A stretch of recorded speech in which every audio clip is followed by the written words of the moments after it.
Jornal Gente, aqui pela Rádio Bandeirantes, nesta quarta-feira, 6 de janeiro de 2021.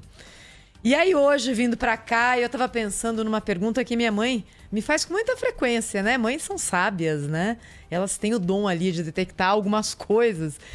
E vira e mexe, a minha mãe fala assim: filha, você acha que agora é hora mesmo disso?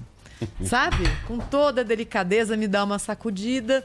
E acho que 9 em 10 vezes eu fico meio brava ali na hora. Aí paro pra pensar e falo: é verdade, mãe, não é hora. Não é hora. Então eu queria começar hoje o Jornal Gente exatamente com essa pergunta, que se aplica a muitas situações pelas quais a gente está passando hoje. É hora disso? Agora? Justamente agora? Essa pergunta se aplica, por exemplo, à questão do ICMS em São Paulo. É hora. Hoje, aliás, ouvindo Primeira Hora, na matéria sobre aumento de impostos sobre venda de veículos usados, eu falei, gente, acho que o redator errou esse número. 200 e tantos % de aumento. Não, o redator estava certinho. Quem errou foi o governo do estado. Como é que você aumenta um imposto em 200% nesse momento pelo qual a gente está passando? E aí vou repetir a pergunta. É hora agora de ressuscitar promessa de campanha que foi feita num outro contexto, numa outra situação econômica e que, na verdade, ninguém nem lembra que existe face à situação atual. Estou me referindo ao que disse ontem o presidente Jair Bolsonaro, incomodado, porque não ia conseguir fazer agora a correção da tabela do imposto de renda, que, claro, seria muito bem-vinda em qualquer momento. Essa é uma tungada que governo em cima de governo aplica em cima da gente. Agora, você vai falar, não, olha, eu não consigo fazer isso porque o país está quebrado agora. Temos outras prioridades. É hora, agora, mais uma manchete hoje do Primeira Hora que eu também fiz essa pergunta. É hora de candidatos à presidência da Câmara saírem viajando pelo Brasil em busca de votos. Sendo que tem tanta coisa para ser votada pelo Congresso Nacional que, mais uma vez, entrou em recesso e congelou tudo. E congelou decisões importantes, inclusive urgentes, sobre a economia agora na pandemia. E, para terminar, é hora do Judiciário entrar em recesso? É hora de ter 2 férias por ano? É hora de parar tudo? Por quê? Por quê? Ninguém entra em regime emergencial esse ano? É como se nada estivesse acontecendo no Brasil e no mundo, vida que segue e continuamos aqui com a nossa vidinha confortável e fácil e vocês que se virem por aí. Essa pergunta hoje eu fiz várias vezes ouvindo Primeira Hora na Rádio Bandeirantes. E aí a gente tem que olhar para frente, né? Quando o professor Delfim Neto fala que faz falta ao Brasil o essencial, que é um projeto de país, um projeto de futuro, o que a gente quer daqui, é para isso que a gente tem que olhar. O que a gente quer? A questão emergencial ligada à pandemia é emergencial. A gente tem que sair dessa situação com o menor dano possível em termos econômicos, em termos de vida, em termos de saúde. E a gente tem que olhar para frente, porque em algum momento essa página vai ser virada. O Reino Unido colocou uma data ali. Falou, em 7 semanas eu consigo vacinar a minha população vulnerável e os profissionais de saúde. Ou seja, daqui 7 semanas o Reino Unido já estará numa nova fase de planejamento. Quais são as nossas prioridades para o ano de 2021 como país? Quais são? É isso que a gente tem que definir. A prioridade emergencial é virar a página da pandemia, preservando vidas e fazendo com que as consequências dessa situação pela qual a gente passa sejam as menores possíveis. Vai ter consequência, é claro, está tendo no mundo inteiro e aqui muito forte. Vai ter consequência. Qual é o passo seguinte? O que a gente enxerga olhando para frente?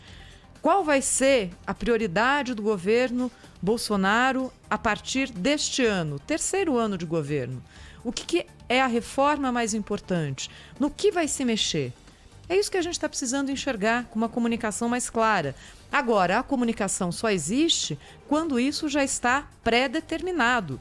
Não adianta só comunicar, você tem que tomar a decisão antes, planejar. É chato planejar, dá trabalho, às vezes tem que rever, nem todo mundo concorda, vai vir crítica. Mas é desse jeito que se funciona. Senão a gente fica aqui só rodando, que nem aquele hamster de gaiola ali numa roda que corre e não sai do lugar. Jornal, gente, aqui pela Rádio Bandeirantes, 8h05. Pedro Campos, Eduardo Castro, bom dia, companheiros. Oi, Bom dia. Thaís, bom dia. Eu estava pensando aqui nas perguntas que a sua mãe faria. Mães são sábias, Edu. Mães são sábias e as respostas aí, para a maioria dessas perguntas, se não para todas, é não, né?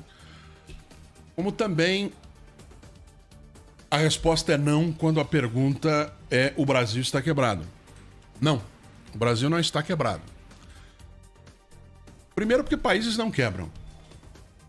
Isso é a gente não tem que tratar da economia do país como se trata da economia de casa. Conversa. É claro que a gente tem que tratar de maneira que o orçamento caiba dentro do dinheiro disponível. Isso é uma coisa. Mas não. Em casa a gente não tem mecanismos que governos têm. A gente não tem Banco Central, a gente não tem Congresso Nacional, a gente não tem Ministério da Fazenda, a gente não tem máquina arrecadatória, a gente não tem auditoria fiscal, né? Então a gente não tem mecanismos que governos têm que fazem com que países não quebrem. Entretanto, a frase é muito infeliz. Como, aliás, várias que o presidente fala, a frase é muito infeliz. Porque ela foi dita para aquele grupo que o presidente considera que é com quem ele tem que falar.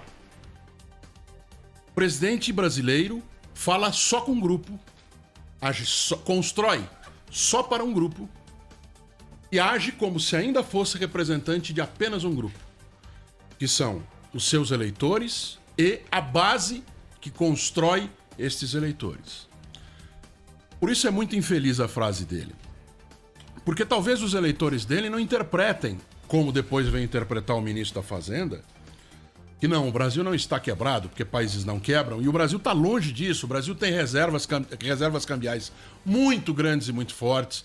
O Brasil tem instituições que, ainda que não sejam as mais consolidadas do mundo, estão aí. O Brasil tem uma economia que é, bem ou mal, muito mal entre as 12, muito bem entre as 7 melhores do mundo. Então o Brasil não quebrou, o Brasil não está quebrado. Não é porque o Brasil não tem dinheiro sobrando no orçamento para fazer o que o presidente da República acha que tem que ser feito, que o Brasil está quebrado. E foi isso que depois veio o ministro da Economia, da Fazenda, tentar de novo explicar, né, traduzir para português, ou mais ainda para economês, aquilo que diz o presidente.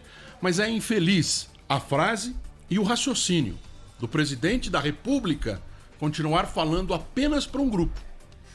Apenas para aqueles que o apoiam. Ou aqueles que ele acha que podem apoiar. O presidente da República tem que falar com todos nós e mais. Tem que falar com o exterior, tem que falar com quem acha que pode gostar de quem acha que o Brasil pode ser uma fronteira para investimento, quem acha que o Brasil pode ser um parceiro para iniciativas pesadas e grandes no âmbito internacional. E, obviamente, que quando o presidente da República diz que o país está quebrado, não é só para os seus que ele está falando.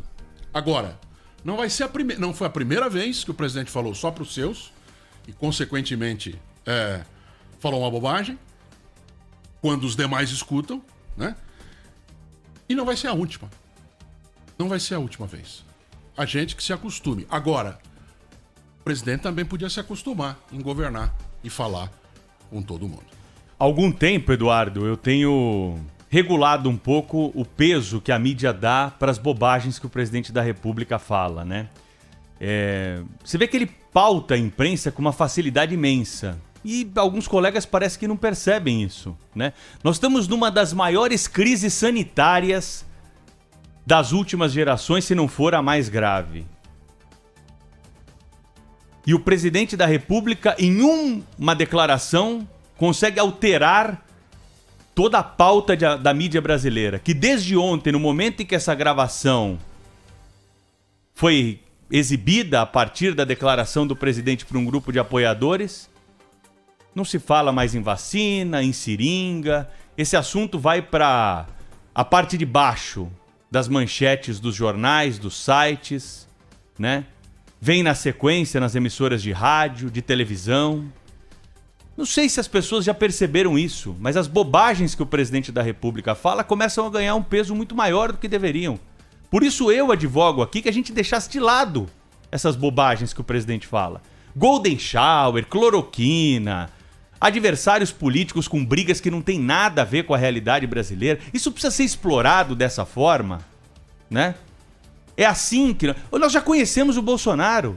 Nós já sabíamos como era. A população brasileira foi às urnas e democraticamente escolheu seu representante. Ela quer ser representada, a maioria da população brasileira pelo menos, foi o que disse as urnas na eleição de 2018, por esse cidadão, que é assim, que fala desse jeito, né? Ou alguém tinha dúvidas de que o presidente da República era exatamente essa pessoa. Veja o que ele fez ao longo do período em que ele ficou no Congresso Nacional. Trocando de partido, dando declarações aí machistas. O presidente da República é ele, é isso. E ele usa essa tática que foi usada pelo Donald Trump durante o período em que ele ficou na presidência dos Estados Unidos. E, aliás, uma das grandes notícias do dia de hoje vem de lá. O Joe Biden, aliás, para você que ligou o rádio agora, não estava acompanhando o noticiário aí de madrugada, né? A escolha da composição do Congresso está sendo realizada lá. E mais um democrata foi eleito senador, o que pode dar para o presidente Joe Biden o controle do Congresso americano. E isso tem um peso na relação que o Brasil tem com os Estados Unidos. E esse é um assunto para ser discutido, né, para ser cobrado do Ministério das Relações Exteriores, para saber como que vai ser o posicionamento do Brasil daqui para frente. Em relação ao que a Thaís disse sobre as promessas de campanha do presidente da República, ele tem que ser cobrado por isso. Ele tem que ser cobrado pelas promessas de campanha e ele que dê os esclarecimentos que quiser e a população que faça o seu juízo de valor sobre o que foi possível fazer e o que ficou realmente prejudicado por causa da pandemia. Tem uma cobrança que é feita há muito tempo do presidente, que foi um defensor, né, durante a campanha, da flexibilização do porte de armas. Isso está parado, não tem nada a ver com pandemia. Nada a ver. O ex-ministro Sérgio Moro segurou o quanto pôde isso. O Moro já não está mais no ministério.